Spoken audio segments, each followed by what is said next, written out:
Well, our correspondent John McManus is in Sunbury-on-Thames for us, where that police operation is taking place. And John, what can you tell us about the investigation where you are?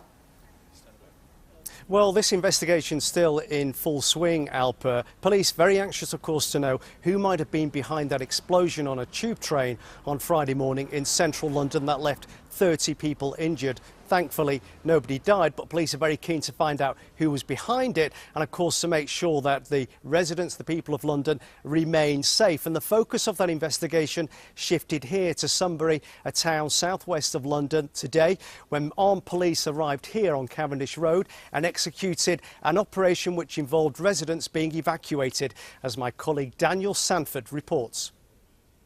Sealed off and evacuated this afternoon in case of an explosion.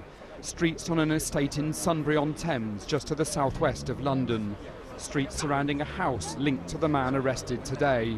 Police said the evacuation was a precaution while they searched the property. There could be a bomb down there.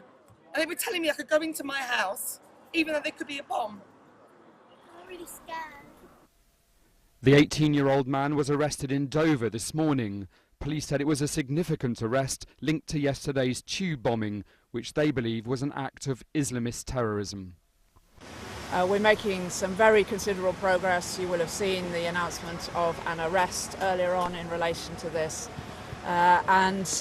We will continue to work as hard as we can to make sure that we reduce the threat in this country and that we know exactly who it was who did this, whether there's anybody else involved. It seems that the improvised explosive device, a bomb in a bucket, failed to go off properly, but it produced a sheet of flame in the carriage.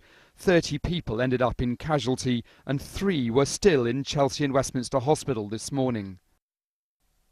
And despite this morning's arrest, the terrorism threat level is still at its highest possible level, with armed officers patrolling stations and anywhere large numbers of people may gather, like football matches.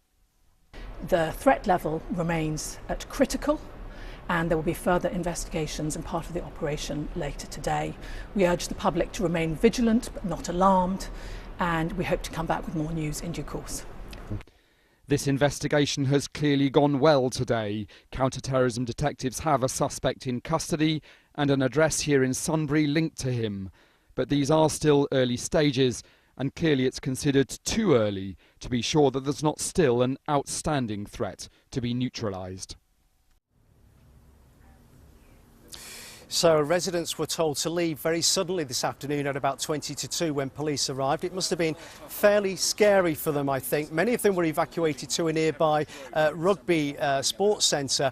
Some of them have now started to come back. Surrey Police, who are responsible for this part of London, they say that residents are being allowed back into their homes. But a couple of police here at the cordon where I am have told us that that's not true for all residents. Some of them who were very close to the property that was being searched behind me in Cavendish Road, they aren't being allowed back in yet. So there's a little bit of confusion around who can and can't go home at the moment. But for those who can return to their homes, certainly they're very happy to be back safe and sound now. John, the terror threat level we were hearing there remains at critical. How long do you think that will be in place for?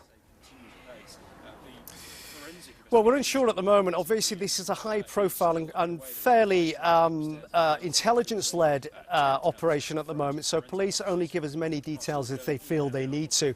We do know that the Home Secretary, Amber Rudd, said today that the terror level remained at critical. That's the highest level it can possibly be in the UK. So certainly that's set to remain certainly overnight and possibly into tomorrow as well. We are waiting for more updates from the Home Secretary and from the government. But they will give the say-so as to when the terror level can be reduced. John McManus from Sunbury-on-Thames, thank you very much for that update.